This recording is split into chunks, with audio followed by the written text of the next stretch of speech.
everybody says to Chris, "You don't look like Chris from Talking Dead." Yeah, the name is the biggest problem. So you guys were the first out of all those 20 Walking Dead podcasts, and still going strong. Yeah, absolutely. We the first podcast episode we did of The Talking Dead was shortly after AMC picked up the rights. Like, they didn't even greenlight the show yet. They just picked up the rights and were like, "Yep, we're doing a podcast." I think we recorded that day or the next day, or which something was like that. how long before? September 2009, so about a year before it, a year and a month before it premiered, season 1.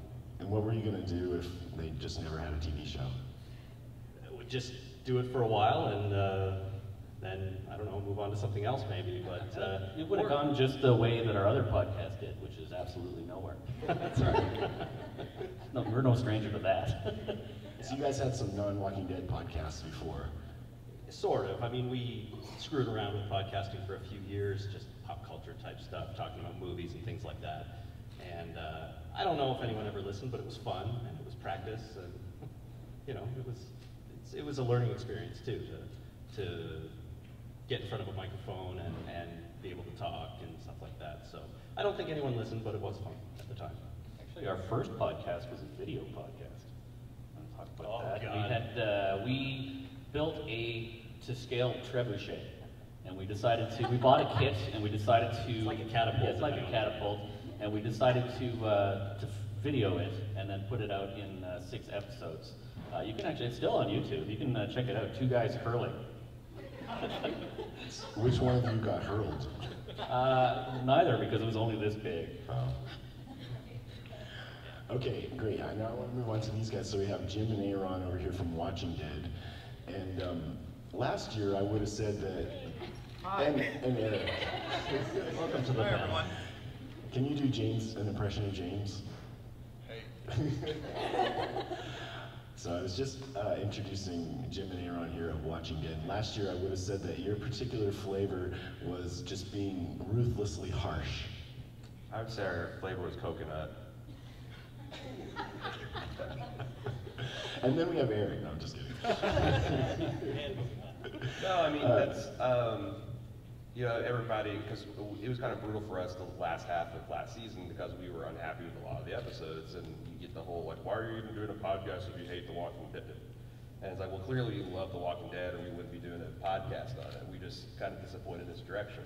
It's interesting because I was listening to you guys on the way down here, and I feel like we flipped. Yeah. Because we're, like, loving the new season, and Eric and James are kind of disappointed. So, enjoy that hot seat, guys. That's why I'm all the way over here, I guess. Except I heard that some of your listeners are so used to you being more critical that they're like, "What? You're not critical enough." Yeah, it's kind of weird because we're shifting gears on them a bit, and there's some of that dissonance, I think, because they're expecting one thing, and then, you know, and a lot of feedback is still kind of ripping the plot holes and stuff, and, you know, I only rip the plot holes when the rest of the episode, it's like, if it's just not working, then we'll get into it, but if the characterizations are there, and the motivations of what they're doing is there, I feel like I can overlook a lot of kind of, you know, mud getting sucked up and clogging up motors and some of the other kind of like, this doesn't make sense things about the show.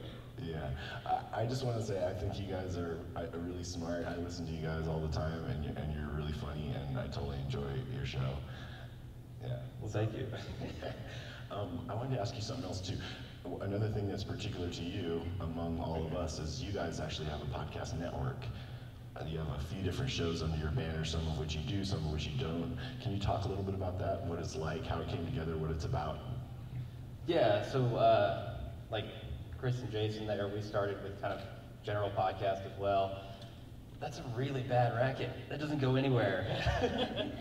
So we switched to TV podcast, and we started with Breaking Bad, which is kind of, you know, my favorite show personally, and has been over the last 3 years. And then when Walking Dead came on, we were like, yeah, we should probably start talking about that, because I was a big zombie fan. I'm just like, the horror genre is really like my thing. So that was right up my alley. So we started that, and I kind of got him into horror at the same time, because he wasn't really a horror fan. And then it just kind of branched out from there. We did Mad Men, we did Justified for a while. He does Game of Thrones with another co-host, and we have a lot of podcasts now. How do you find time to do all that? It's actually, we only ever do 2 podcasts at a time because the shows don't overlap that much. So really, it's a year-round thing, but only a couple at a time. So. Awesome. I'm glad that you guys are your popularity has, over the last year, just really gone up, right? That's really cool. Okay, I want to just talk to Eric for a second here. Sure. So you guys have a reputation for doing little get-togethers, like you gather a few people together. Yeah, just a few people come, you know, to cons. I mean, when I listened to you guys when you first started, and I could tell right away that you were different than everyone else out there. And one of the things that you do that's really unique is you just bring the fan interaction to a new level. You've got listeners involved at every step of the way, and then you quickly started doing these amazing get-togethers with supporting cast members there. Recently, you had a premiere party. Can you tell us a little bit about what that was like? Yeah, I see some faces here that were at the premiere party. Yeah, it started with us in Sonoy, you know, in Woodbury, around this time last year. So for us, it just always felt like we felt like one of you that were there, you know, just like the people that were standing out there in the cold, in the rain, whatever it takes to just get a chance to meet, you know, Norman or Andrew or anybody that's kind of there on set. So for me, it's always been that, and I guess that's why it became what it did. Is we always felt like it was a community, and we wanted to create a community. We're not necessarily the most or the best spoken on our podcast. We're not necessarily the most intelligent.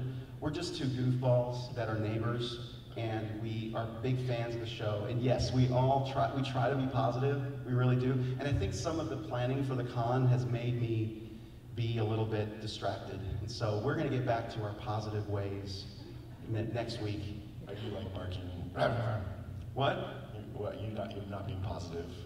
I've been negative the last 2 weeks. Actually, James on the show. Oh, okay. On the show, yeah, like just about the show. Got you it. know? Got it. Yeah. It's an interesting change. Yeah. How do you guys like? I mean, it's weird being critical. I don't even. It's more natural for you guys. But I don't even feel comfortable because I'm going to see some of these people that I'm being critical of. Okay, I want you to criticize each person on the panel right now, just to get a little noise. That'd be excellent. Let's hear it. I don't even know how. Could have chosen a better outfit. I was just kidding. No, You didn't say anything about my hair. I mean, it's just so amazing that you guys have been able to put this convention together, right? 2 podcasters. It's a breakthrough. I think this is a breakthrough event in podcast. I don't think any other podcasters have done anything like this, as far as I know. So. No, I mean, if any of you have an interest in doing a podcast on any topic, I highly, highly recommend it. I learned everything I wanted to learn about podcasting from a guy named Pat Flynn. You guys, anybody know who he is? He's out on the West Coast in San Diego, and he's got the Smart Passive Income podcast. I started listening to him like 2 years ago, and he did this whole free how to podcast epic post, you know, with videos and all this stuff. And I pretty much did everything he told me to do, and that's how we got started. But he has built that kind of thing, that kind of community. So definitely look up to him for that. Awesome. All right, now I want to ask you something. Me? Back to your episodes to see how dumb you sound. You don't listen, Aaron?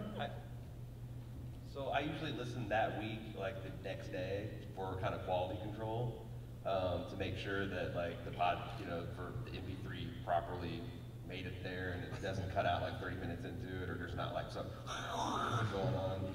But no, like I don't, that would be a torture to go back to like some of our old like the season 4 Breaking Bad or even the Blue Yonder ones we did before and listen. I would just claw my eyes out. No, I couldn't do it. I recommend avoiding that. Yeah, it's tough sometimes. I listen to most of our episodes because just after we record, I run through most of it, for quality control and a little bit of editing and so on. So I hear most of it, but once it's posted, I generally don't go back and hear it ever again. You know, I have to admit, Karen, you don't like to listen. I hate listening. I never listen. But I will go on a walk or a few days later usually, and I'll sometimes listen, and I'm like, this is great. I think it was really early on, I left a section in that wasn't supposed to be in. I think it was a spoiler or something. I think Emily Kinney was the interview. And she said something to us, because we call the guests ahead of time, have a little conversation, and then usually afterwards we have a little conversation. And I record it because, I don't know, someday I want to listen to all of it and, you know, just hear the back and forth and just kind of, because those are some of our favorite things, is actually talking off air with them, because they kind of let down their guard. And so I accidentally left one of her things in there, and I had to fix it. But thankfully, you know, that's why I listen to. I like to listen to myself. I really do. No, I'm actually super critical. Super critical. I'm so embarrassed. And I think I told you, I try to, in the beginning, I try to cut out all the uhs and ums, and, you know, but now I just leave them in there. But I gotta get better at that. You got any tips for me on how to get rid of that? No, I always have an agenda for our podcasting at the beginning. Recently, I've just been putting less ums to remind myself, but it never does any good, because as soon as we start, it just goes out of my mind. I'm like, and this and that, For me, and I was so happy when it aired because it was amazing, and it made what we were just getting into at the time that much more exciting. Yeah, for me, it's no secret, I'm a fan of the show Lost. It's what really got me started watching The Walking Dead. I have a friend who introduced me to Lost. I was actually a Lost critic. I didn't watch any episodes other than the pilot, and then I stopped watching in live time, and then I did what most people do and watched it on Netflix all the way through in about a 2-month period. And I was just a huge fan of Lost. So I love backstory, and I just really crave in some way, and I think it's season 1 and 2, there was a little more backstory of The Walking Dead, and I want more of that. I know Gimple is a fan of doing those types of things, or at least of developing characters, so I would love to see more of that in this season. and he's hinting at some Michonne backstory, so I have a sense that you're right, that he'll go more into that with the other characters. You want?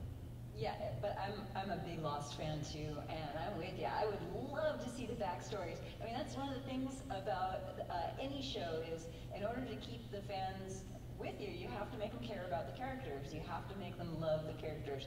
So you have to get to know the characters and know sort of what makes them tick in order to love them.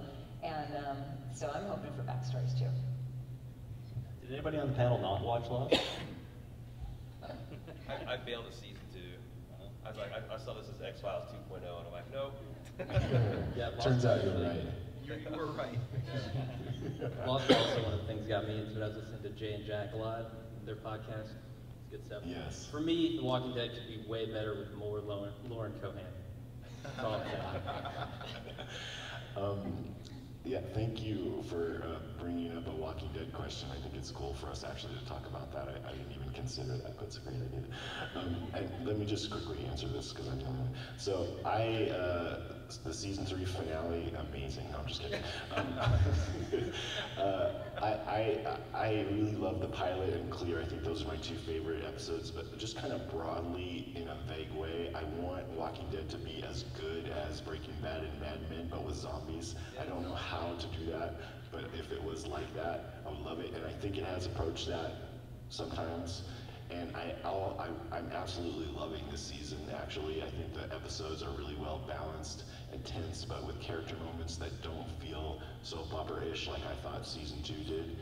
And a little bits of humor, but terrifyingness. I mean, frankly, if it keeps going the way it has this season for me, that's pretty close to exactly what I want in The Walking Dead, so I'm stoked for the season so far. Question?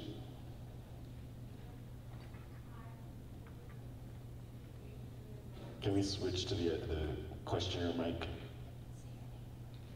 Okay, and you say your name and where you're from too, when it comes on. Hello, AV.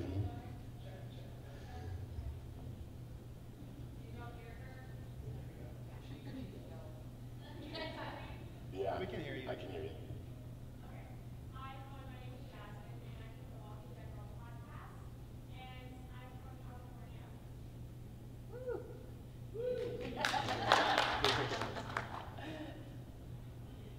And now we're getting Testing? Okay.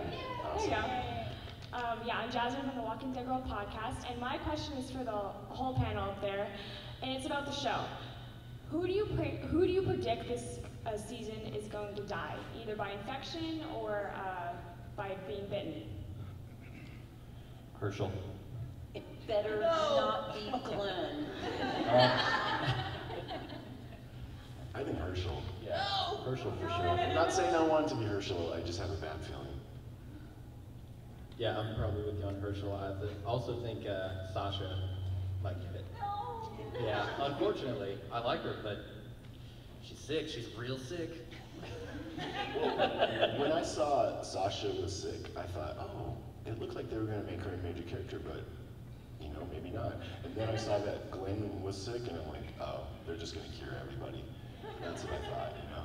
But we'll see. I think the whole point of Dr. S coughing blood onto Herschel was to pinpoint, like a lot of people really hated that a doctor would spew blood onto a veterinary. But I think that was the whole point of that was to pinpoint the source of the infection for Herschel. I think he's going to get sick, and I think this illness has to kill a major character, and I think that's going to be it. But then again, I predicted Herschel would die in the cold open of season 3. So what do you know? But yeah, but what do I know really? Well, we had a contest to predict who would die first in season 3, and most people said Herschel. So maybe they're just going to keep Herschel to be the last man standing just to prove everybody wrong. Do you have another question, Jasmine? Yeah, I have a question. This is about podcasting. How do you get your listeners more involved in your podcast? Yeah. What? Yeah. That's key. Have a convention. Yeah, have a convention. That helps. That helps a lot. I think ask them questions.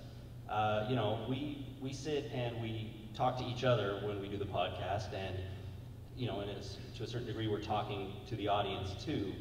But the best thing to do is ask for the feedback, ask them questions, ask what they think. Go on your Facebook page, and when you post your new episode, you know, ask them something about it, and look for that response, and try to start a conversation rather than hope somebody else will start it for you. I think that's the best thing to do. Yeah, and don't be afraid about technology and social media, because we built our whole, I guess our whole thing on social media. We were very, very active on Twitter, very, very active on Facebook. And we really tried to interact between James and I. We both, if I saw that James didn't respond to somebody, I responded, or vice versa, you know, and we tag teamed. I would, during the podcast, we do an instant reaction show, and we try to involve people. And it's really actually hard to involve people live. We usually only get about 10 to 12 people that want to actually talk to us afterwards. And it's usually the same 10 to 12 people. But we love that. And it makes it very interesting, but we really try to use the social media as a way, and podcasting really lends itself. But don't be afraid to be intimidated by technology. And I was in the beginning. I was like, how am I going to make this happen? You know, I can't figure out how to pipe in, you know, all these listeners. And we use a webinar format, GoToWebinar, which allows us to talk to up to 100 people at any time for this instant reaction. For this season. So, does that help? Yes, thank you. Does everybody here on the panel broadcast their show live except us? Yeah, As we you do record? live chat, which is really fun, but only during the season. So we have a set time once a week on Mondays when we live chat with our listeners, and it's really, really fun. WalkingDeadcast.com/live. Thanks. I mean, for me, I thought that the best part of doing this would be to meet some of the actors, interact with the writers, and the people creating the show. And it's been great, and that's wonderful. But actually, you know, even talking to some of the people who I love makes me just sweaty. So that part's fun.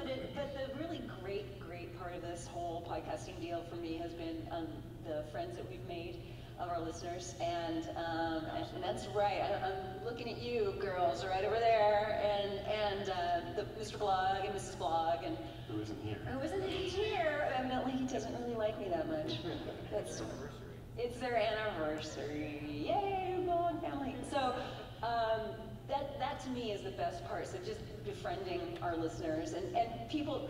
Just a nice young man came up to me in line today at Starbucks and introduced himself and said he was a fan. And I was like, oh, this is so great. This whole thing rocks. It's worth it just for that.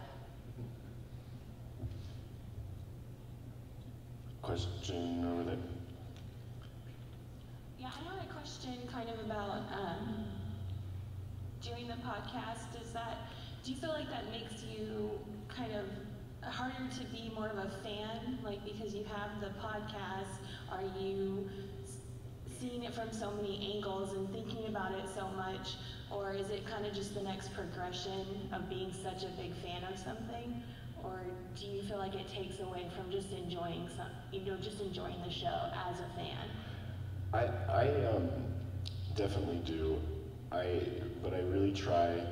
When I watch it twice every week, and the first time I watch it, I try to not think about what I'm going to say during the show or come up with any theories, just watch it and appreciate it as a fan. And I catch myself forgetting that I do a podcast. I watch it with my wife usually.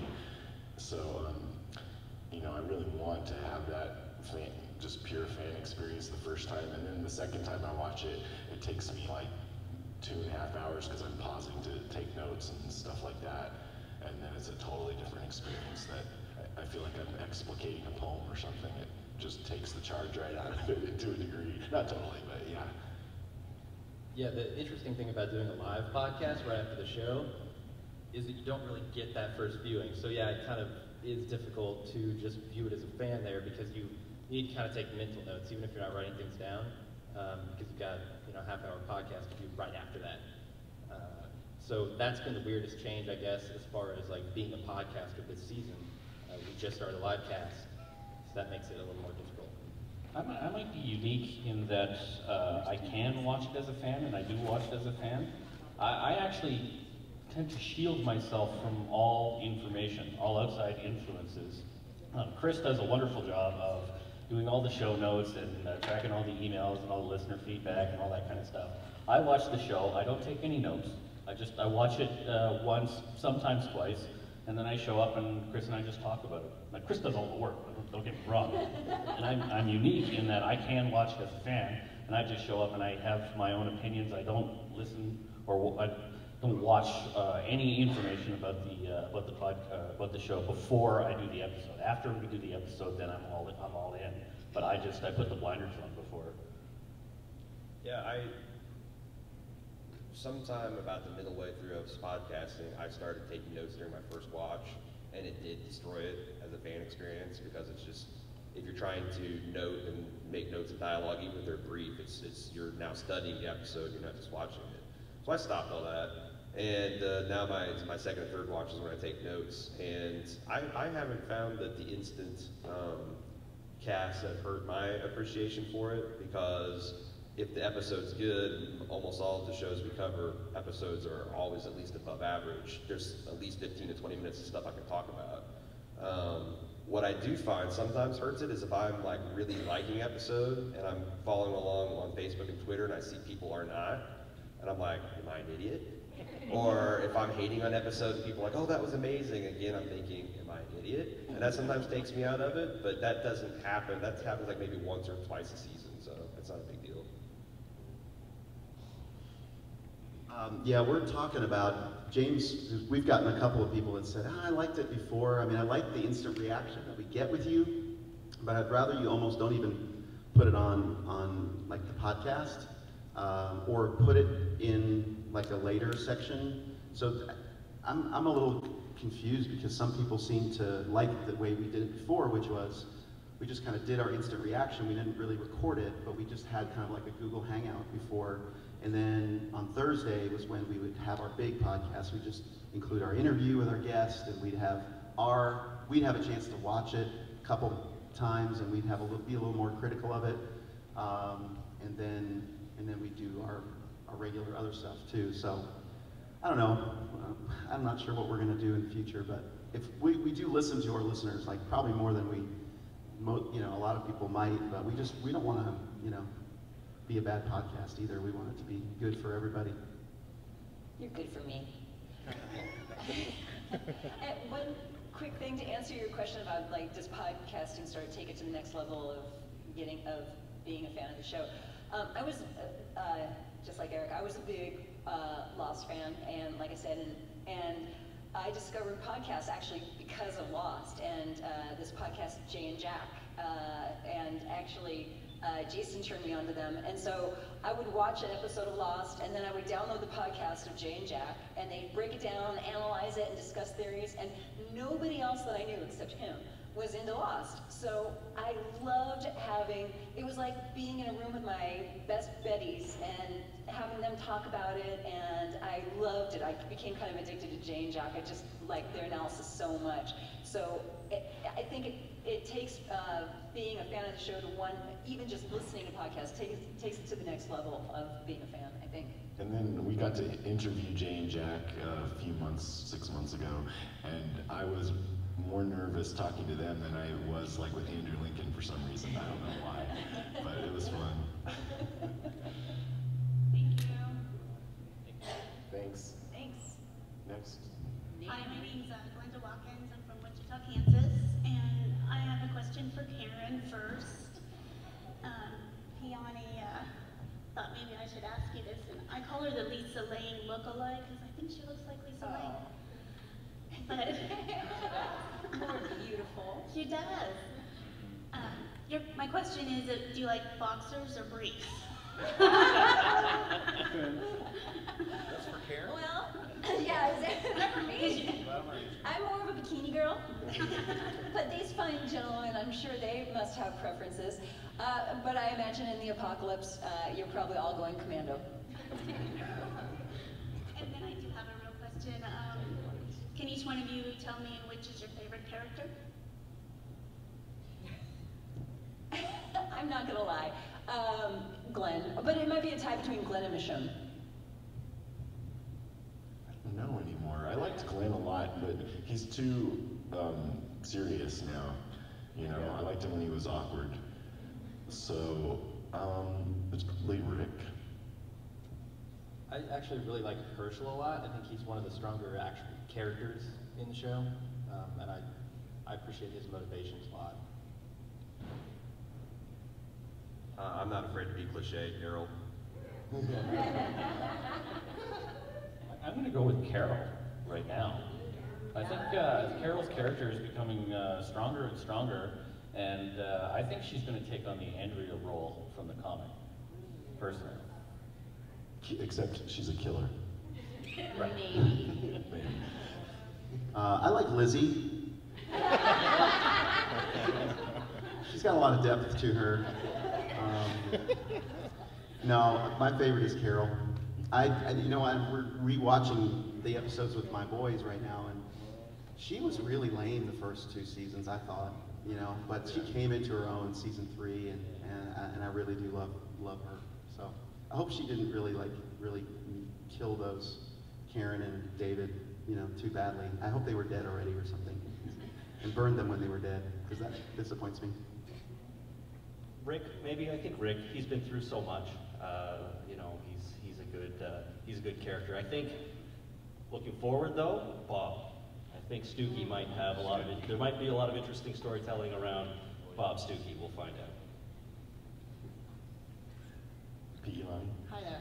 I'm Pete Elani from California, and I actually listen to all 4 of the podcasts because I listen when I'm training for a half marathon. So what I think would be good for you guys to share with the audience here is what's your favorite segment that you do on your podcast? Because you all have different flavors, as Jason started out saying. So what's your favorite segment? Okay, for us, it's holy crap, did you see that? Yeah, it's just, I don't know where the idea came from other than you watch an episode and there was usually something in there that just made you say, holy crap, I can't believe they did that, or I can't believe, I saw that. Sometimes it's a little thing in the background, sometimes it's a big zombie kill, something like that. And it's the one thing that I think brings the most listeners in. They send in what they see and what they notice, and we like to put it all in here. Well, definitely holy crap did you see that, but the idea came from the fact that I'm a talker when I watch TV, and I actually yelled that at the TV one time. And I thought maybe we could throw that on the podcast. I think probably my favorite segment that we do, we don't do a lot of segments on the show, but listener feedback.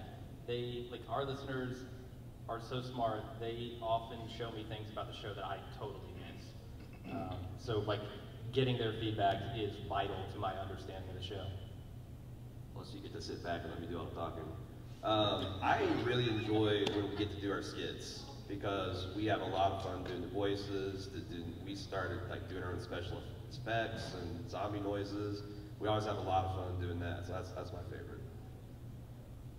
I like that too. I love when James and I are sitting in my basement and we're coming up with song ideas. We're writing songs for the various episodes. My favorite was just the first episode, which was when we did a version of, what was it? Hanging from the Ceiling? Oh, the Chandelier. What's that song called? Put Your Hands Up. And anyway, it was when the zombies were falling from the ceiling, and James and I had so much fun recording that. So that's our favorite thing that we do. It's just usually we create a song for the guest beforehand, because we're in Music City, Nashville. So, and then listener feedback is also our favorite. Could you do a little Walker Stalker Con for us? Walker Stalker Con.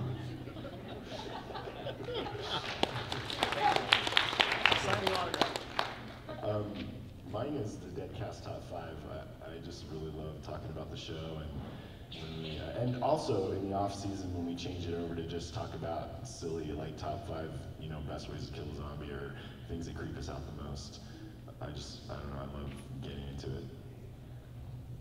Our listeners are really, really smart, so the listener feedback and Jason and I love haikus, and sometimes they send us haikus, and that makes me really happy. Thanks, guys. Thank you. Next. My name's Shelly. I'm from Wichita, Kansas. And first, Karen, I agree with you. I think Lizzie is doing all that. I really think she's doing this. And Carol's, the reason she feels guilty is because she gave her a knife. I think that's the whole thing, so just saying. But my question is, am I the only one that thinks that all Glenn and Maggie do are hang out in bed? Why does it take this illness to get them out of bed finally, Am I the only one that thinks that?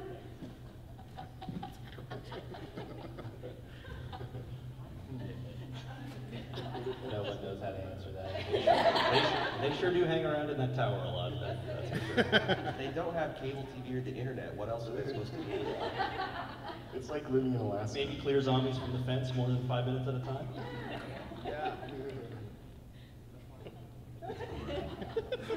Karen?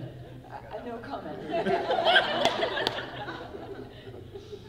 If I had Maggie. Excellent point. That's an easy way to die, though. just. Do you have another one? Okay, thanks. Over here. Hello, I'm Kevin, and I'm with my girlfriend Tia Maria. We're from Pennsylvania.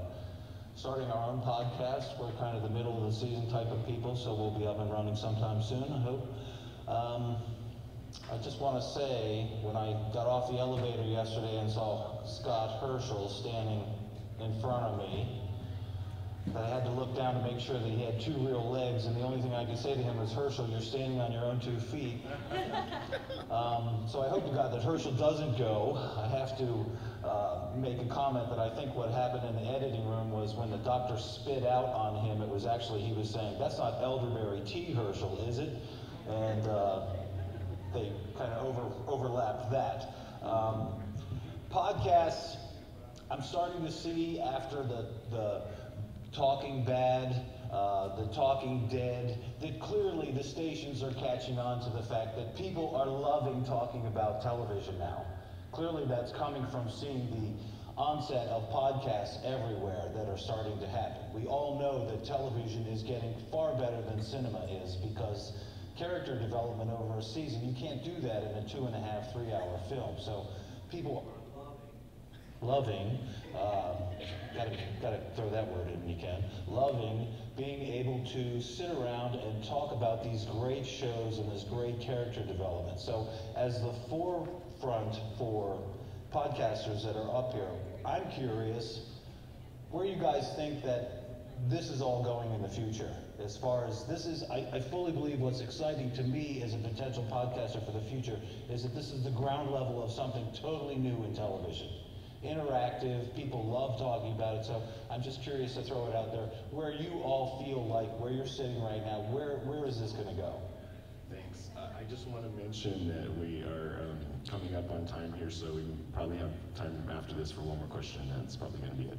So, does anybody have an answer for that? It's a great I question. mean, Go ahead. Oh, I was just going to say, I think you're right. I wouldn't be surprised if in the next season or in the spring that if we see a show bubble up like this, like The Walking Dead or Breaking Bad, that a major network will have another, at least a half hour after show dedicated to these programs. Because networks are looking for programming, and that's probably one of the easiest things to pay for and put together. I mean, it costs virtually nothing, and you're getting almost the same amount of fans that are watching the show. So it's a brilliant move, Talking Dead. I mean, what scares me about that is right now it's fans, independent fans like you and us, but now you have this AfterBuzz TV podcast network, which I think has some good shows. We're even part of one of these. It's called TV Talk. That's a competitor to that. But I'm afraid that it's going to get too corporatized and commoditized, and it won't be as passion-driven as it is now. So we'll see. That's really the thing that makes me not so worried about like the future of podcasting being like stolen by these shows, because the people doing those are more personalities, for like television personalities, like Chris Hardwick, for instance. I know he's a big nerd and he's a big fan of shows, but he doesn't have the same fan flavor that we all do, so that kind of gives me comfort. What about Marilyn Manson? Yeah, Marilyn Manson.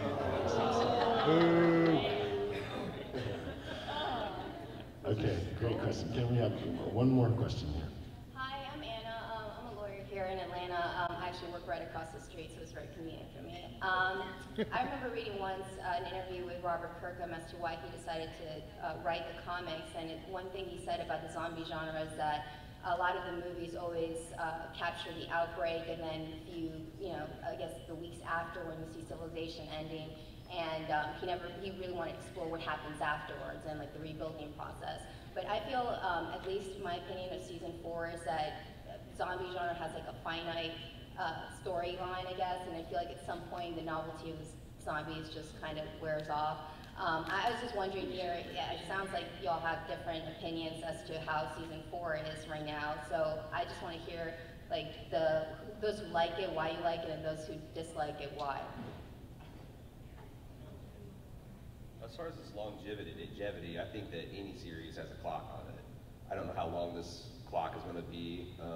If you're a fan of the comics, you can kind of see some of the things they're doing now and more epic, and could AMC shoot and bite off some of that and adapt it. But I don't know. I feel like that they just now getting in things like, what you do when the person you love, you go to sleep next to, dies in the middle of the night and wakes up as a flesh-eating cannibal. There's a lot of societal implications that I'm actually personally interested in. One of the things on the podcast is like, think of all our Western, death customs, like, throwing the first scoop, a handful of dirt on a loved one's coffin. Like in 50 years post-zombie apocalypse, would you have all the loved ones line up with guns and like put a bullet in the dead person's head, and that's like the Walking Dead funeral? When society is rebooted, will we go through feudalism and then, have kings and kind of more or less warlords, and then will we move to like democracy, or we now, you know, we remember what democracy like, and we just go right to that? Will that even work if you've got, you know, you've got a democracy right next to a warlord? I think that's the kind of interesting things that you can explore in a long form, and if they go that direction, that this show could have legs to travel for a long time. If it's just this group and it never becomes more than that, then probably the storylines will burn out and the show will peter out. We'll have to see. They should hire you for the spinoff. Yeah, I was just going to bring up the spinoff. That's a very intriguing. I'm really curious what the whole spinoff is going to be about. Walking Dead Hawaii. Aloha, zombies. No, I think James and I are still holding true. It's going to be a Governor spinoff. That's all we're sticking to it. I think that's one of the worst ideas they could do, to be honest with you. And not because I don't like the Governor or anything like that, but I feel like we've already seen that. And we're going to get more of it this season, I think. And we talked about the spinoff, and we're hoping for something completely different, totally different characters, different locations, absolutely everything. I want to see something new in the Walking Dead universe, because reading the comics, watching the show, playing the video games, we've done it all. And you know, Canadian zombies? Sure, why not? Set it in north of Yukon or something. I think the zombie craze will peak and then peter out. And one thing that's great about this show is it's not all about the zombie thrills. And, you know, some of the things Aaron just mentioned are really interesting. Plus, they focus on the characters. So if you care about that, then the zombie stuff isn't quite. Oh, you didn't? Oh, say something. Excuse me, sir, we're doing a panel. Well, I can tell you Andrew Lincoln's having a great day so far. James and Eric. Yeah, holy smokes. Today has been so far so good. I have no idea what's going on at the convention. It's fine. It's great. People are lined up outside the door. It's crazy. Around the building. But Andy's having a great time. Good. And the guy is just phenomenal. Does everybody in here have autograph tickets yet? No? Yes? Go like now. I'm telling you. Yeah, I mean, you might have to wait half an hour or so, but go now. Don't save for Greg Nicotero. No, I'm just kidding. Just kidding. No, Greg's gonna have the webisodes here. Is Greg here? Did I just say that? He knows I'm messing with him. But hey, all you guys, I know I just like photobombed the podcast bit, but thanks for coming. Thanks for being a part of this. Big round of applause for James and Eric for putting this on for us, too. We're off to moderate the main panel, which is zombie ethics upstairs. Greg Nicotero's going to be in here, but Whatever. Zombie. Thanks, guys.